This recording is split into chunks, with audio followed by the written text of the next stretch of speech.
Hey guys, quick junkyard find.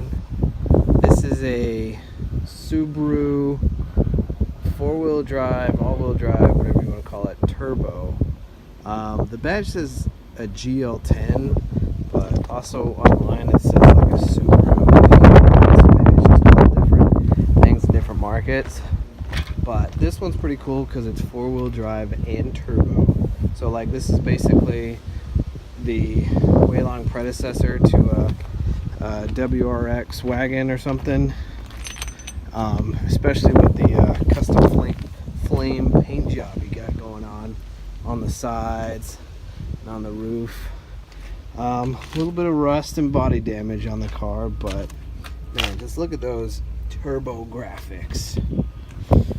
And then on the back, you got Super GL10. On the back, this thing is a legend. And just these turbo graphics just everywhere, just to let you know how cool it is. It's the 80s. It's cool.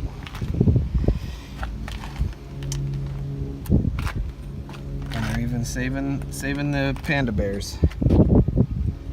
Now this thing also has, and I'll show you inside in a second, but it's basically on an air suspension, so you can adjust the height, which is something you get on, you know, modern day supercars, and you have it on here, this 80s Subaru. Here, we'll take another look at the front end before I open the hood and show you. So these are those old Subarus that have the spare tire under the hood, as you can see in the space there. But look at that Subaru four-wheel drive turbo. So I don't really know anything about it. I'm guessing it's an E82 engine. I don't see emissions labels.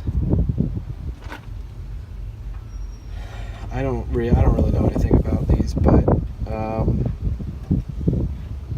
judging by the way it's shaped, I'm guessing it's a flat 4.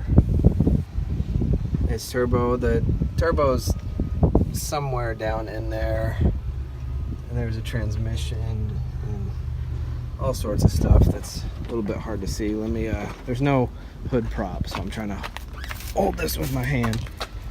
You got the electronic height control, so that intake tube goes to the turbo that's down in there somewhere, but not easy to get to exactly.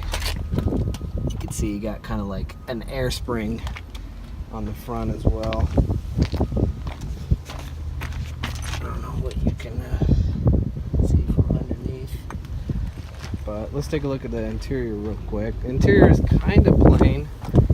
It's just your gray,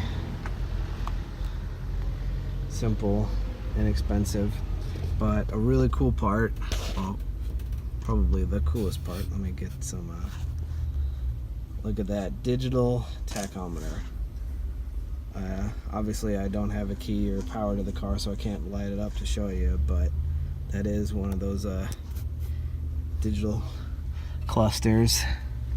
And then right here you got a button for the height, so I assume you just hit that to change the height of the car. You got your factory radio. It's an automatic. You got a big red button. I don't know if that engages overdrive or what, but a warning sign: avoid hard driving when AT oil temp warning light goes on. Okay, so you got a warning light for your transmission temp, so telling you to take it easy. Car's filled with a bunch of steel cable for some reason, but factory wheels. Like I say, other than the custom paint job, seems to be pretty stock. Its last oil change was 2015, and it supposedly had 96,000 miles on it. Although that odometer says 93,000, so that'll be for the next one. Yeah. So they got an oil change and then it promptly died, or the cluster odometer doesn't work. But let's take a look and see if we see anything in the glove box of this legend.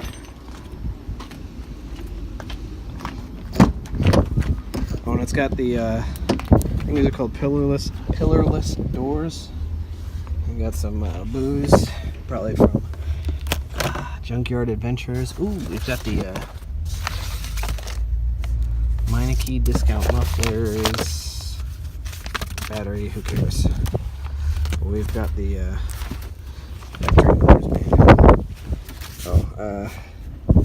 don't look at that. Not trying to give away people's personal information, but this was owned by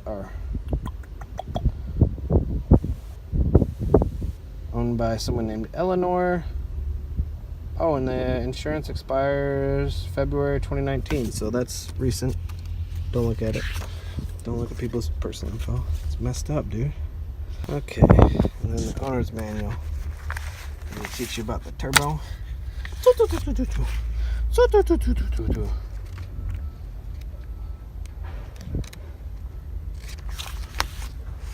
Oh, there's the regular boring cluster, but we got the cool digital one. Does it show the digital?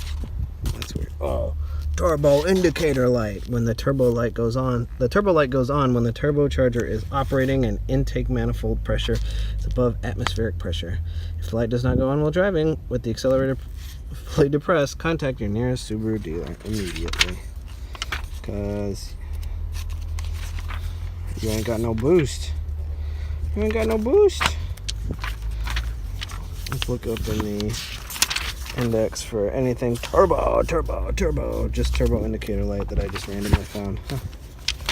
Okay. Anything else cool or interesting?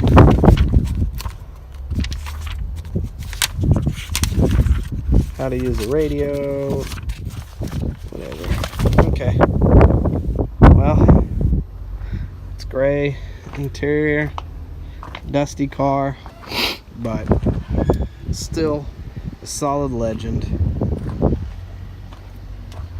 I don't know how impossible it is to get parts for these anymore, but you know,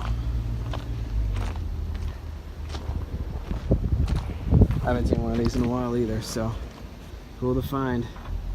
Thanks for watching. Please like, comment, subscribe, ring the bell. Tell me all the things I got wrong in the video. Thanks.